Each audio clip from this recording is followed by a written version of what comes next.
mana ya Ustaz? Kayak mana ya Ustaz? Kayak mana ya Ustaz? Assalamualaikum warahmatullahi wabarakatuh. Apa kabarnya nih keluarga muslim?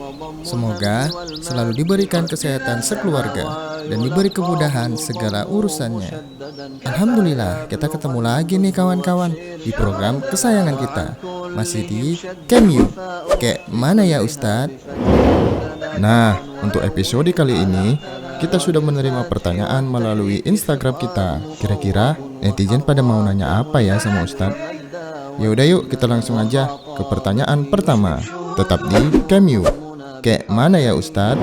Nah, pertanyaan pertama yang masuk ke Instagram kita kali ini adalah: bagaimana sikap seorang suami yang telah menceraikan istrinya, lalu dia mengetahui bahwa istrinya telah mengandung dan ingin melakukan rujuk dengan istrinya? Apakah dapat langsung melakukan rujuk atau menunggu saat istrinya melahirkan? Bagaimana kawan-kawan? Pertanyaan kali ini mengenai permasalahan rumah tangga. Ada yang tahu nggak kawan-kawan? Ya udah, mendingan kita tanya aja ya ke Ustadz. Kayak mana ya Ustadz? Bismillah, assalamualaikum warahmatullahi wabarakatuh. Innal hamdalillah wassalatu wassalamu ala Rasulillah wa ala alihi wa ashabihi wa man walah. Wala haula wala quwwata illa billah, amma ba'd. Para pemirsa Rosyad TV di mana saja Anda berada, rahimani wa rahimakumullah. Ada pertanyaan dari saudara kita, yaitu apabila suami mentalak istri dalam kondisi istri hamil namun tidak diketahui kehamilannya. Nah, setelah talak itu jatuh, maka barulah diketahui bahwasanya istrinya sedang hamil ketika dijatuhkan talak tersebut, dan ada keinginan untuk rujuk kembali kepadanya. Apakah harus rujuk dalam kondisi hamil ataukah menanti sampai lahirnya sang jabang bayi? Baik para muslim dan muslimat rahimani wa rahimakumullah, pertama sekali kita ucapkan ya syukran jazilan wa jazakallahu khaira atas pertanyaan ini untuk saudara kita. Jawaban untuk pertanyaan ini bahwasanya seorang istri yang ditalak oleh suaminya dalam kondisi hamil, maka masa iddah, masa menunggu sampai ia boleh untuk menikah lagi dengan laki-laki lain adalah ketika lahirnya sang jabang bayi. Ini masa iddah. Dan di masa iddah inilah seorang suami dibolehkan untuk rujuk kepada istrinya apabila talak tersebut baru talak 1 atau talak 2 yang disebut oleh para ulama dengan talak roja'i. Wanita yang hamil ditalak oleh suaminya dalam kondisi hamilnya, maka masa menunggunya, masa iddahnya adalah sampai ia melahirkan. Berdasarkan firman Allah Subhanahu wa taala dalam surah At-Talaq ayat 4. Surah At-Talaq adalah surah yang berbicara tentang talak seorang suami kepada istrinya dari pernikahan yang syar'i tentunya. Allah berfirman dalam surah At-Talaq ayat 4, A'udzu billahi minasyaitonir rajim, wa ulatul ahmali ajaluhunna ayyada'na hamlahun. Kata Allah Subhanahu wa taala yang artinya wanita-wanita yang hamil, maka masa iddah mereka, masa menunggu mereka sampai mereka ini boleh untuk menikah lagi dengan laki-laki lain adalah ketika ditalak, tentunya adalah ketika mereka melahirkan kandungan mereka. Ini adalah pernyataan yang tegas dari Allah Subhanahu wa taala untuk para wanita yang ditalak dalam kondisi hamil. Karena ayat ini diletakkan dalam surah At-Talaq, berarti kondisi hamil wanita tersebut dalam kondisi ini ia ditalak oleh suaminya, dan masa iddah mereka adalah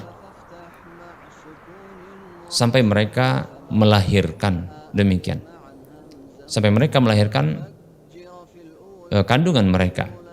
Baik, apabila talak yang diucapkan oleh sang suami di awal-awal kandungan tersebut, maka tentunya masa iddahnya begitu panjang. Bisa jadi ya 6 bulan, 7 bulan, 8 bulan atau 9 bulan.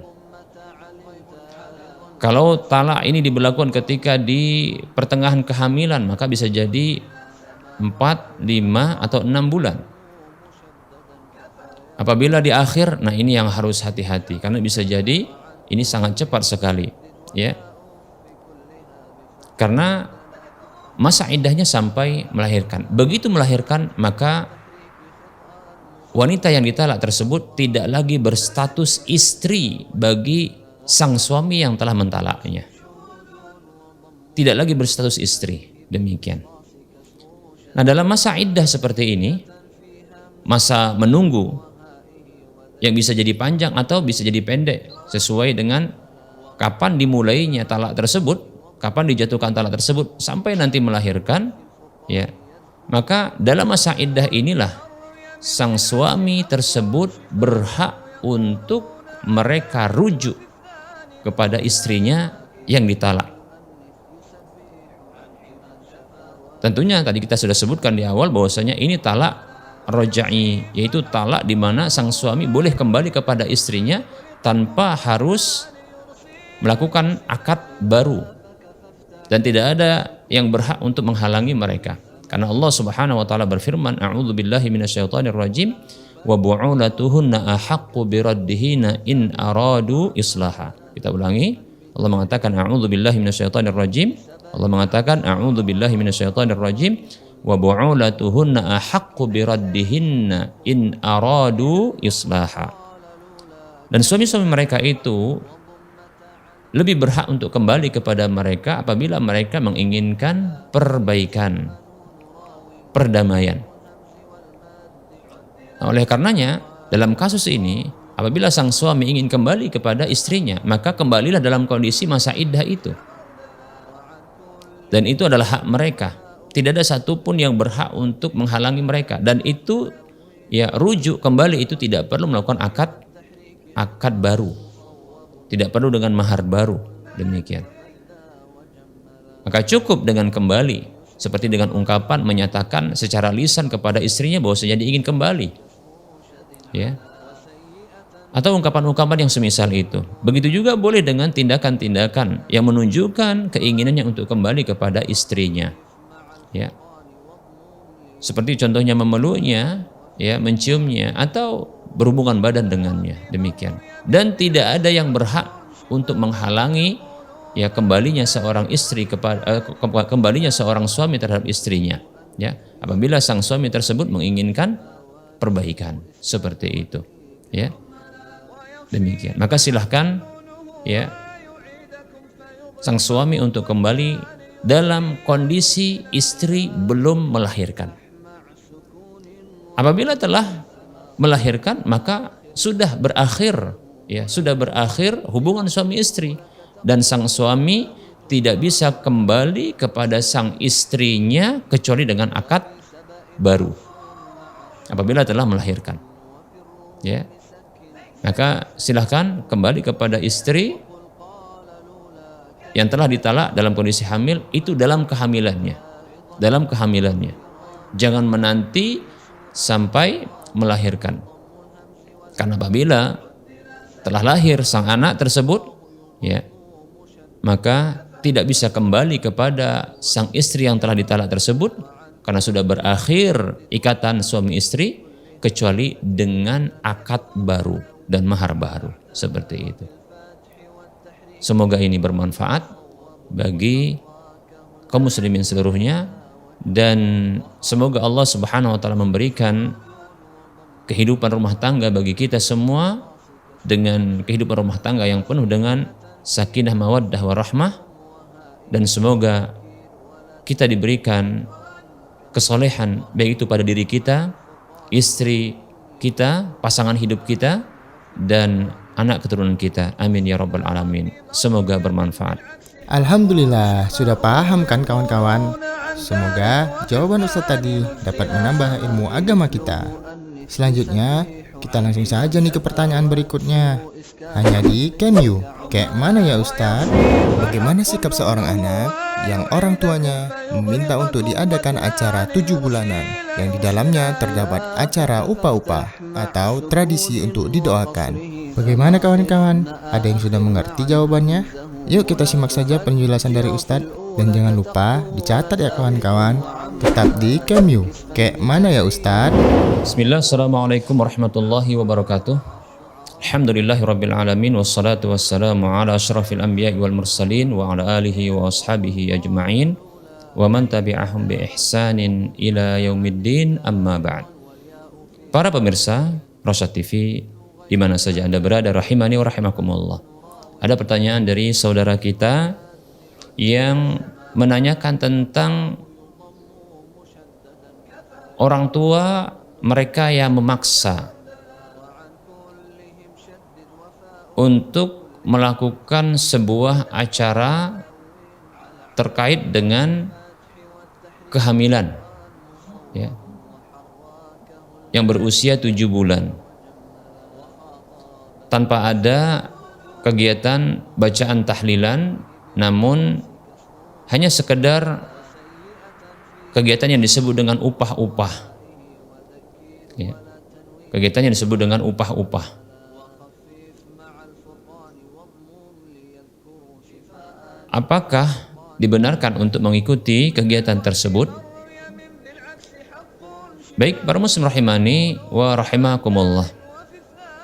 Sedikit kita membahas terkait dengan kegiatan atau ritual upah-upah yang disebut juga oleh sebahagian masyarakat. Upah-upah ini adalah kegiatan pemberkatan sesungguhnya, ya, dengan cara melakukan doa tapi diiringi dengan ritual-ritual khusus. Baik, para muslim rahimani wa rahimakumullah. Sesungguhnya upah-upah ini bila diyakini, kita akan merinci tentang hukum upah-upah. Apabila diyakini bahwasanya upah-upah ini dengan cara seperti ini bisa menghindarkan bala musibah atau kemudaratan yang akan menimpa siapa saja, termasuk adalah ya sang bayi, begitu juga ibu yang sedang mengandung bayi tersebut, atau apa saja.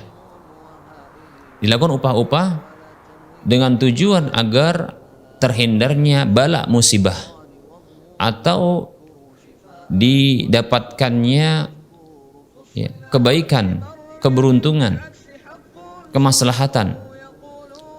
Maka sesungguhnya keyakinan seperti ini merupakan keyakinan yang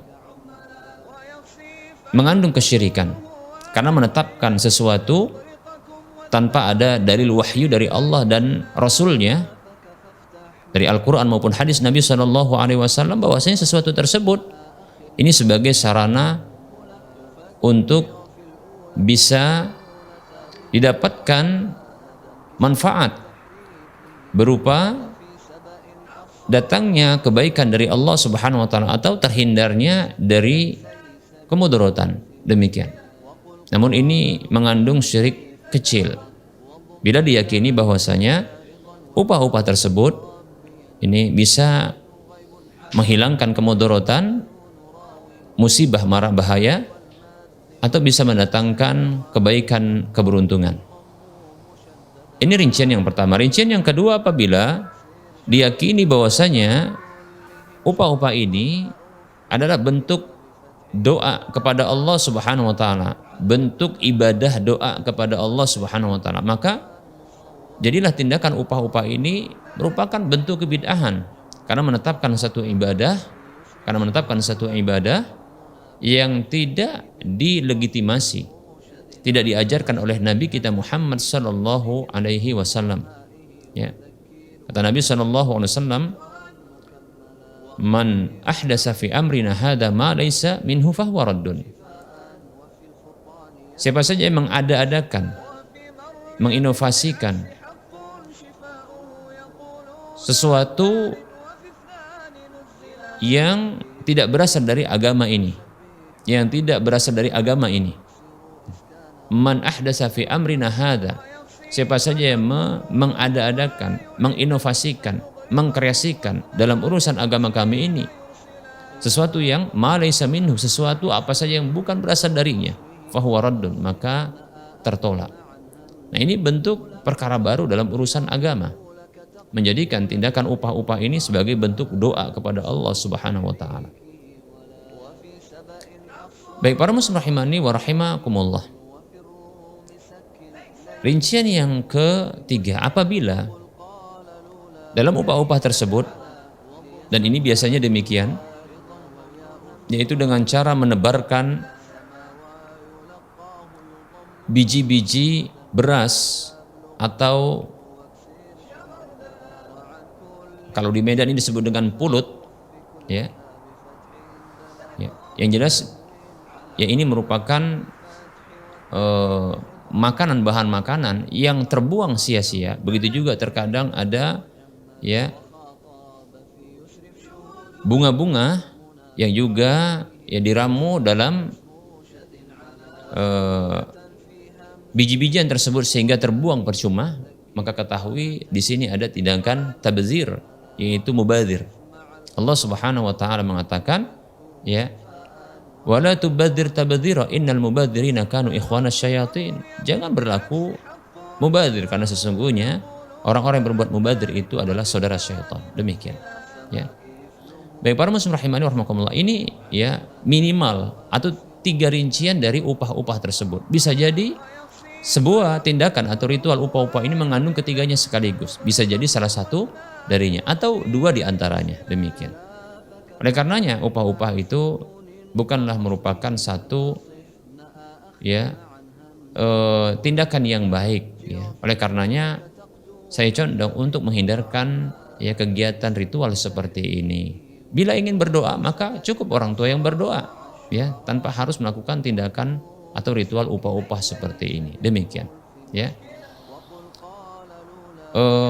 Bila dipaksa oleh orang tua untuk pulang kampung, ya, melakukan acara seperti ini, maka tidak boleh taat kepada orang tua. Tidak boleh taat kepada orang tua. Allah Subhanahu wa taala berfirman dalam surah Luqman ayat 15, A'udzu billahi minasyaitonir rajim, wa in jahadaka 'ala an tusyrika bima laysa laka bihi 'ilm fala tuti'huma wa sahibahuma fid dunya ma'rufa. Apabila kedua orang tuamu itu memaksamu ya untuk melakukan kesyirikan kepadaku dengan sesuatu yang engkau tidak memiliki ilmu tentangnya, maka jangan taatilah keduanya. Namun tetaplah ya berlaku baik ya kepada mereka di dunia. Demikian.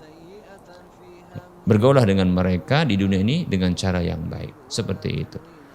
Ya, maka tolak secara halus ya, atau lakukan kegiatan-kegiatan yang ini bisa menyibukkan. Dengan alasan ini bisa disampaikan kepada orang tua sehingga mereka maklum ya, kegiatan-kegiatan ya yang ini bisa dadakan dibuat untuk menghindarkan ya acara upah-upah tersebut ya.